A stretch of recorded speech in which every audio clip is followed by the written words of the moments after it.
Here it is. It's your boy Ames out here on these YouTubes coming at you not live because I'm not shooting this live.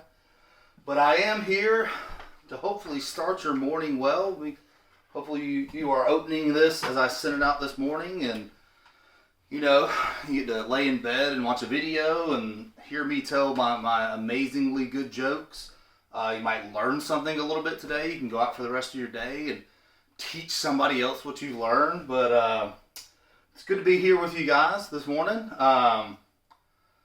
First, let me say I missed you guys. I know some of you may not think that. I promise, every single one of you. I've thought about you. I've called almost every one of your parents this week. Some of you I've talked to directly. Some of you I haven't quite gotten in touch with yet. I'm going to continue to work on that, but I've been thinking about you guys. I know this time for y'all is kind of weird too, and just trying to figure out how to navigate through this. But that being said, if y'all need anything, always reach out to me. I've been working at the Covington Food Pantry, so guys, if you ever find yourself in a situation where you don't have a lot, please let me know. Hit me up on Remind, send me an email, somewhere like that. I would love to get you set up if you're needing something, or just anything else. If you need anything, you got me. We're on Remind now. Just let me know. So, a few things first. This is going to be a simple format. I'm going to teach like I normally do in class. I'll have some questions at the end. At the very end, once you've watched all the way through the video, you can look at the questions. You need to answer those questions in the comments. So, a little disclaimer on that. When you answer the questions in the comments, you need to at least give me your initials in it. You don't have to put your full name, but if your name on there doesn't tell me who you actually are, so let's say you are Sherlock G. Keyjon, I need to know it's actually you, right? So just make sure you're putting in there where I can actually know who is actually answering the questions so I can give you credit, because there's a lot of you that have emailed me. A lot of you hit me on Reminds, Mr. Ames, I'd like to see my grade get to a certain place. This is how you do it. So, to start off though, we're going to do this like we do every day in class. We're going to tell some jokes. In my original intro video that you guys watched, I asked you guys to leave some jokes. Some of you did, not all of you did, but some of you did. And you know what? You get to be the star of joke time today. So, our first joke comes from Kowalski. Kowalski said, "What kind of cat can swim?" Huh? Catfish. Because it's a fish. It's got whiskers like a cat. It's a catfish. It swims. Hey, I loved it. It was good. I laughed.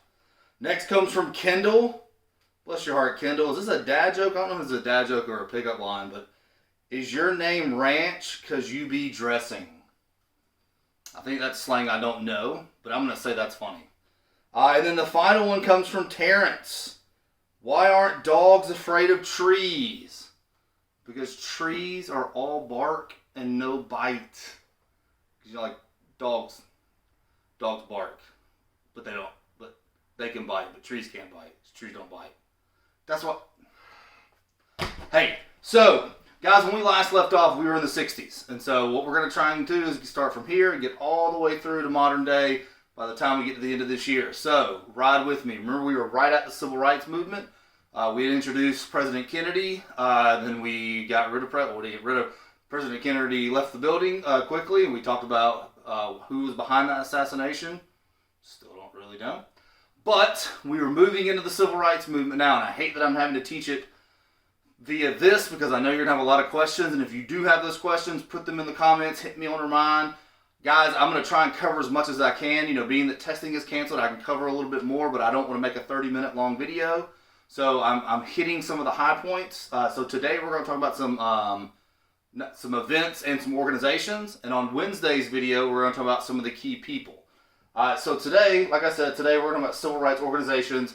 Pull the leaders part out. So the push for civil rights in America was about more than just passing laws. It was about changing hearts and minds. So a lot of what we're going to talk about today, when it comes to King, when it comes to some of these organizations, was not just about trying to get laws passed, which those laws were big. And we talked about the Civil Rights Act of 1964 already, and the Voting Rights Act of 65, and how they were big deals. But we also went over the fact that laws don't change people's hearts and minds. And so this is where some of these organizations are going to come in. This is where King, this is where Some of these civil rights leaders we'll talk about Wednesday come in. But that's what this movement is about. It's not just about laws. It's about changing a culture that had been hostile towards a community of people, particularly black citizens. So we're going to start out not in the civil rights movement, but what came before it. Because we said before, we didn't just wake up one day and we had a civil rights movement happening, right? There were things that came before. We've already talked about Philip Randolph and some of the stuff that he pushed for. We've talked about abolitionist movements with William Lloyd Garrison and Frederick Douglass. But now we're gonna kind of go back a little bit, and we're gonna get to about the 60s. So let's talk about our timeline of where civil rights have gone since the Civil War. So in 1865, you had the 13th Amendment, which had abolished slavery. It's the simple one, right? Boom, slavery's over. Remember, this is kind of if you want to get here, you have to start here, right? So you had to abolish slavery.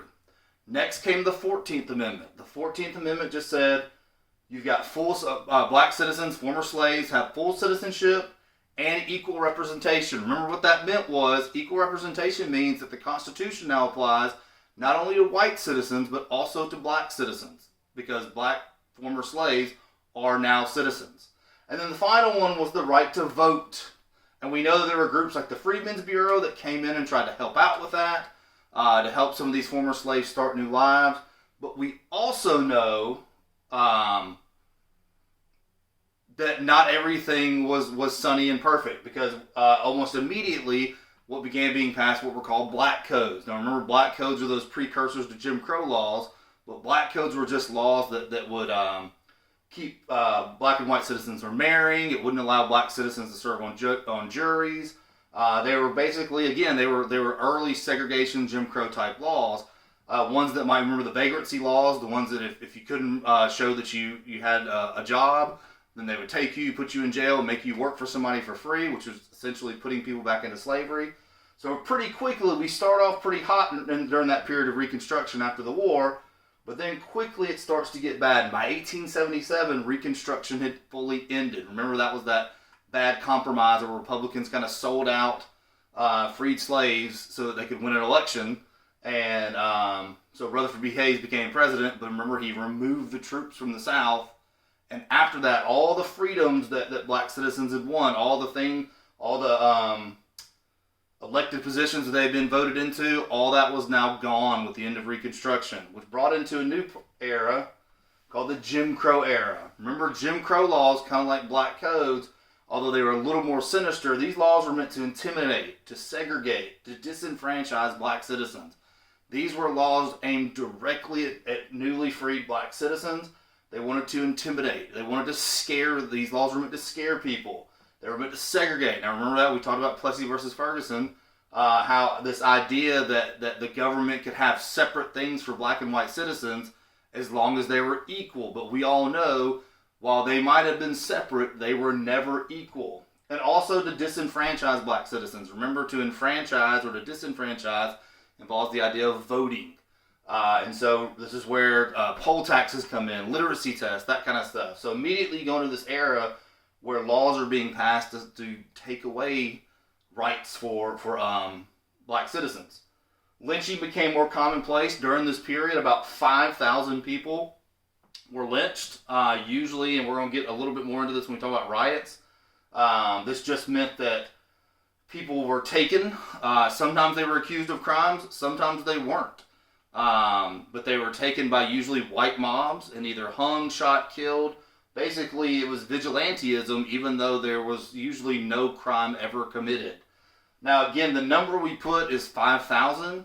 In reality, it was probably far more than that. There are probably many that we never know what happened. There were people that disappeared. Most of these were black citizens. Some of these were white citizens that were actually during the Civil Rights Movement helping out.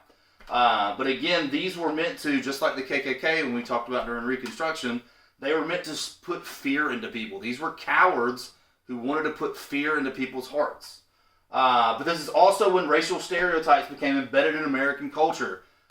We've talked before about how some of these companies have gotten in trouble recently, Prada and Versace and all those, with some of these kind of over-exaggerated figures like this. Remember, this is Jim Crow. Remember, Jim Crow is not an actual human being, but rather he was a character in a play. There was actually a white actor dressed up in blackface, which, let's take a minute here to tell any celebrities who are watching, blackface is never okay, and this is why. So next time you want to do that at Halloween, please don't do that. But it also permeated into regular culture, guys. This is the clip we watched earlier from Dumbo, where the crows were all they were black, they had all very over-exaggerated racial stereotypes. In fact, the lead crow in that crow was named Jim.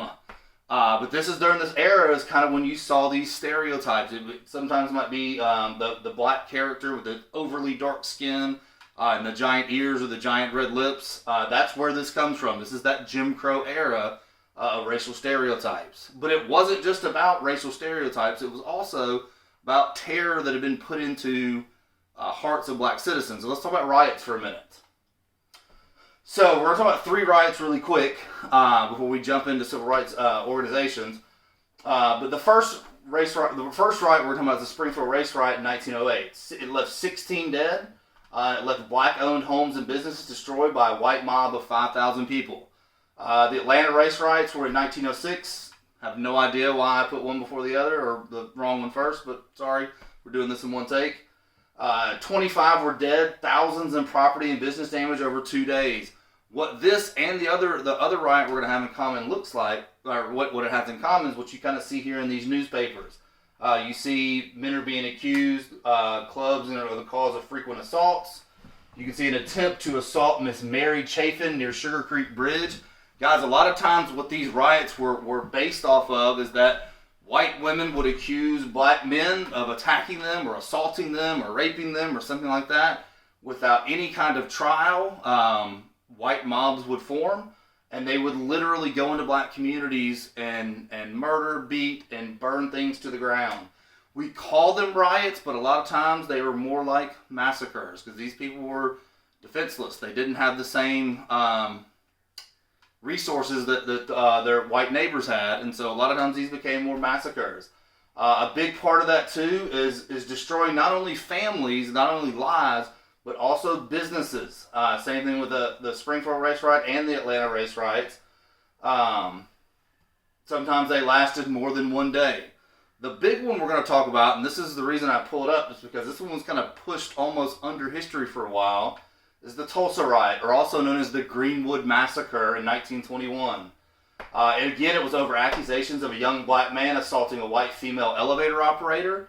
A white mob showed up at the jail to lynch him, but a black mob actually responded and violence ensued. About 10 white people in the white mob were actually killed by armed black citizens.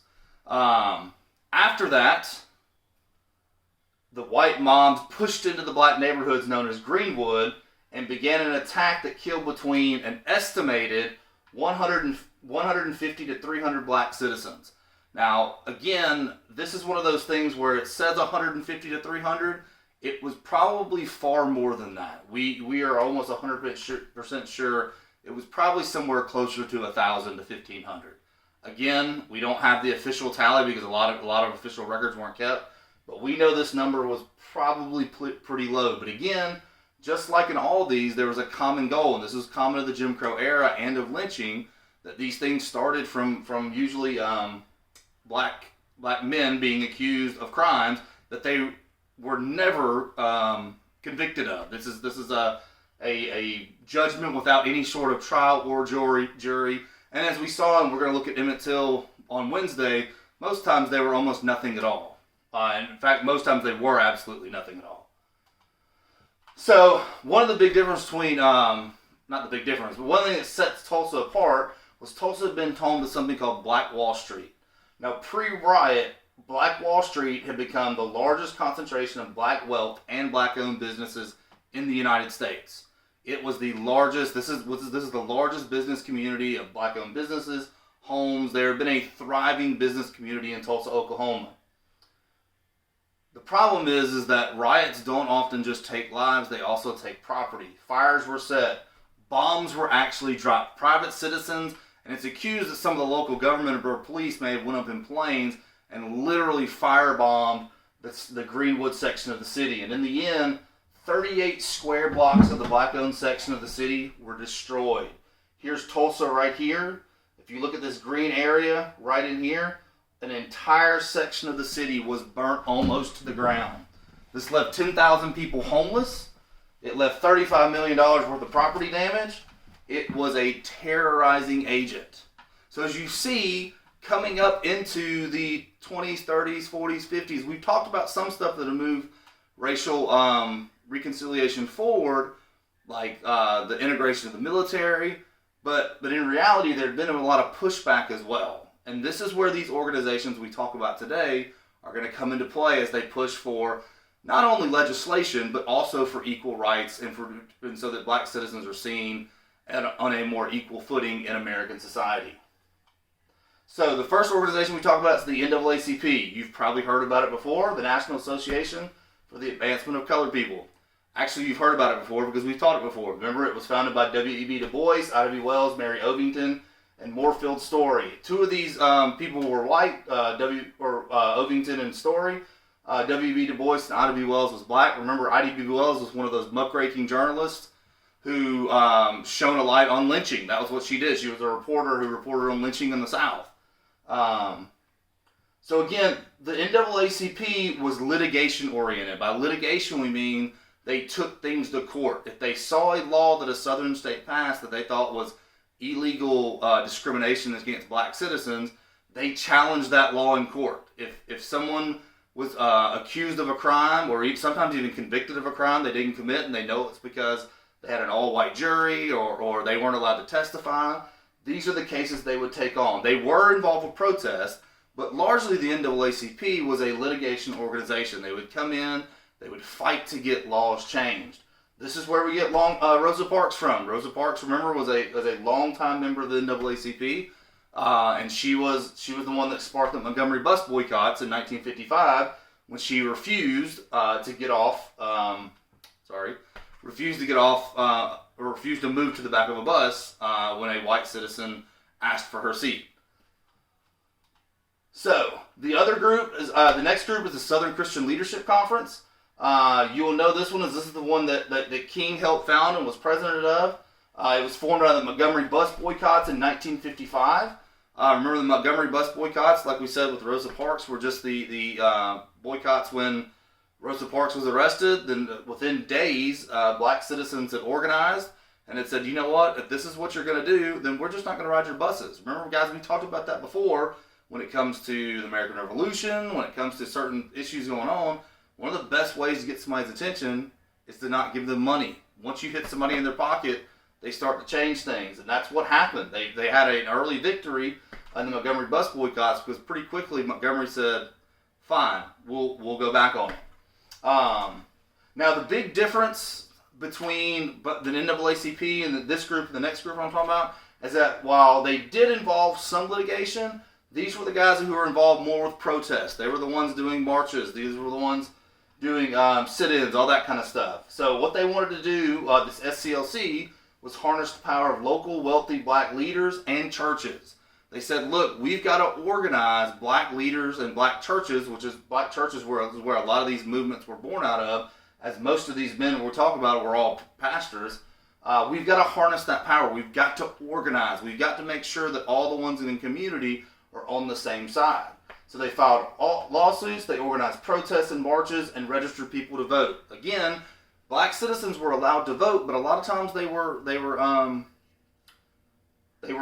kept from doing it by poll taxes, by literacy tests. And so what they would do was challenge these laws, and then they would go with people and they would make sure that they were able to register to vote correctly. And again, protests for Hoosier. We're going to talk about one of the protests here next. Nope. Let's talk about SNCC. So SNCC was the Student Nonviolent Coordinating Committee. This was founded by Ella Baker in 1960.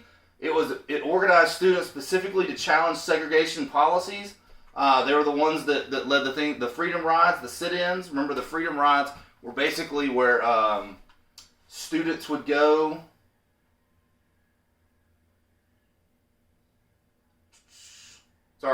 Where students would go and actually volunteer to ride down into southern cities and towns and challenge segregation on buses. They would actually ride down there, There have been laws that have been passed that made segregation on buses illegal, and since most southern states just ignored those laws, the Freedom Riders would go down and force southern states to actually either let them abide by the laws that protected them or have to act to keep them from doing that. Some of these students were killed.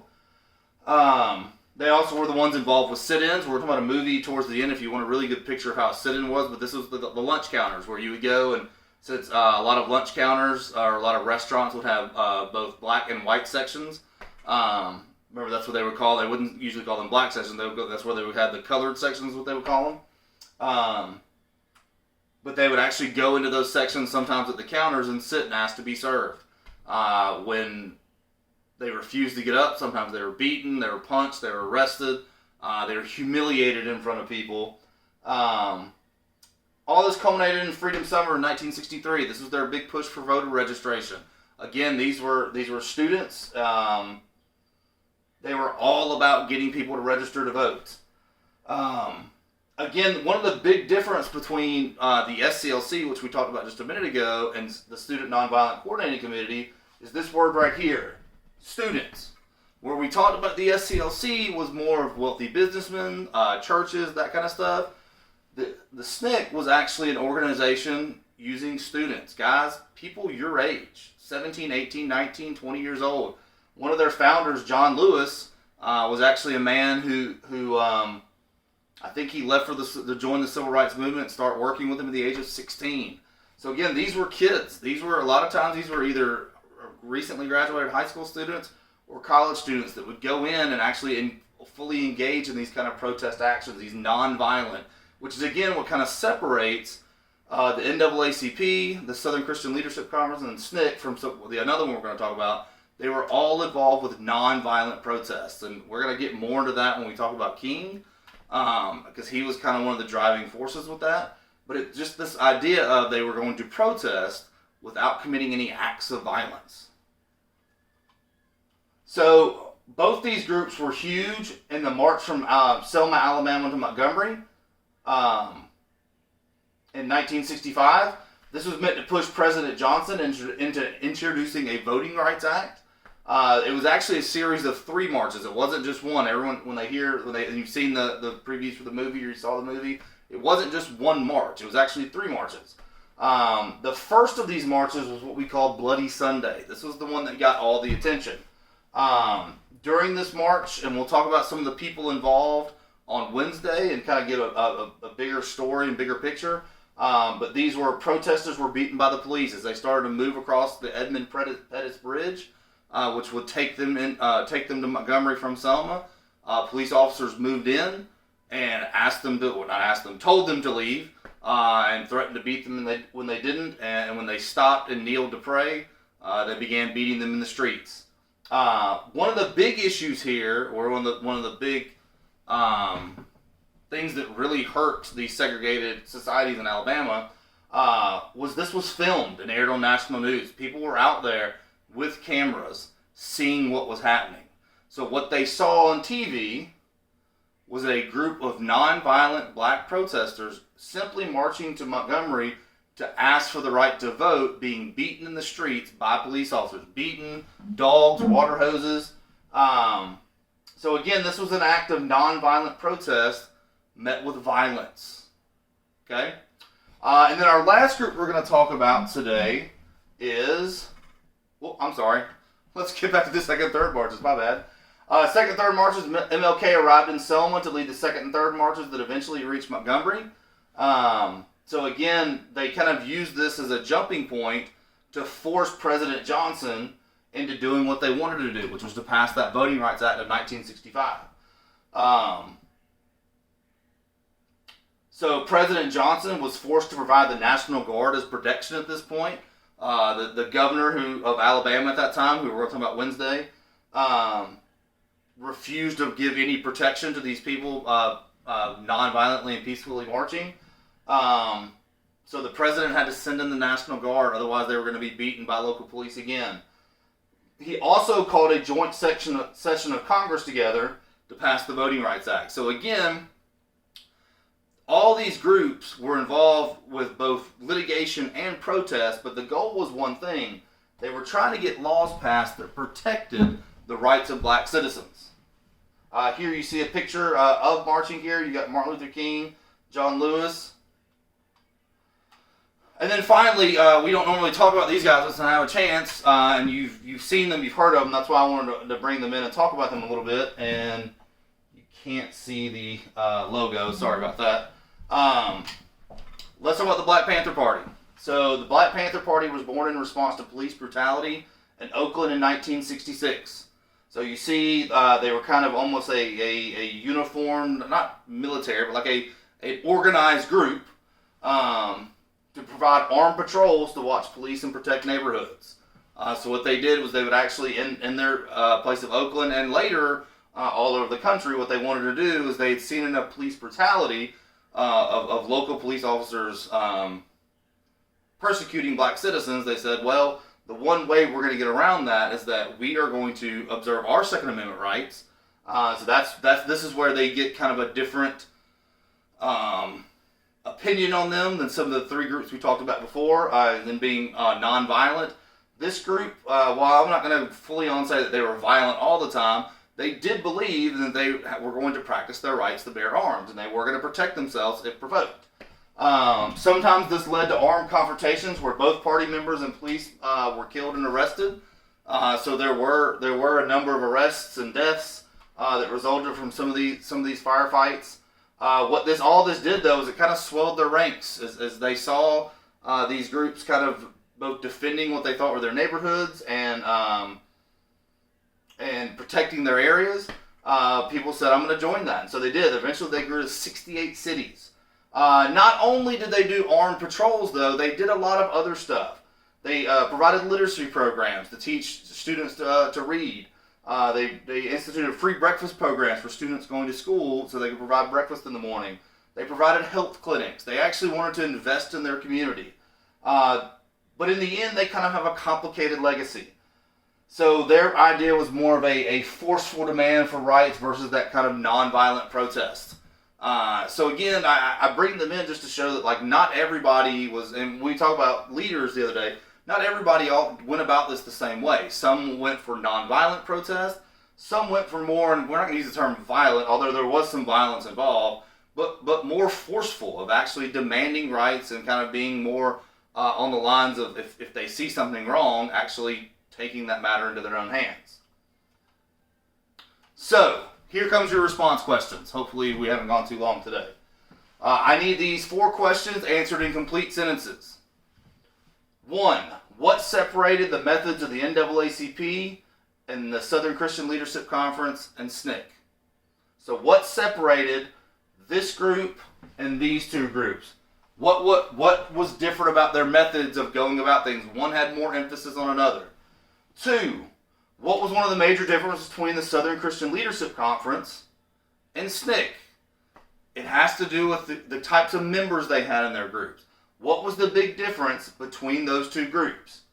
3. How did the Black Panther Party diverge from all 3 of these above groups? So while these 3, SNCC, Southern Christian Leadership Conference, and NAACP, all had a lot in common, how did they diverge some from the Black Panther Party? And then finally, the 4th is a bonus. So here's your chance to win something. Your bonus is this. If you answer, the first person to answer this question correctly in the comments gets a $5 Amazon gift card. Which major civil rights leader and co-founder of the Southern Christian Leadership Conference died this past week? He was a hero and a giant of these movements. He was a pastor, and he died, I think, what is it, Sunday? It was yesterday. He actually died yesterday. So, these are your 4 questions. Answer them in the comments. Just FYI, if you're at home and you have nothing to do, because that's where you should be at home, you should be social distancing. Here are a group of videos and things that I picked out. Selma obviously covers what went on with Selma. If you want a really good scene of how lunch counters worked, again, some of this stuff is very intense. The Butler was a great movie that kind of shows that. There's a really good scene in there that shows what sit-ins look like. There's Malcolm X. We'll talk about him later. There's 4 little girls. which is Spike Lee's movie about the Birmingham church bombings. The Freedom Riders, which was about those students who, just like you, would go down and challenge unjust laws. There's this Stanley Nelson's documentary on the Black Panthers. Most recently, there's Black Klansman that came out recently. It's more of a 70s movie, but it's about taking on some of these hate groups like the KKK from within police departments. I'm Montenegro by James Baldwin, which is just a fantastic picture of who he was. He was a famous writer. Ruby Bridges, we talked about her in class before. 13th, which is about kind of some of those black codes and how that's evolved today. Marshall, which is about Thurgood Marshall. And Loving, which is about the first legal interracial marriage. So, again, guys, go answer the questions. Let me know if you need anything. Other than that, I meant to tell you guys, Andrea, if you're watching, this is water. Not Diet Coke, but hopefully I'll see you soon.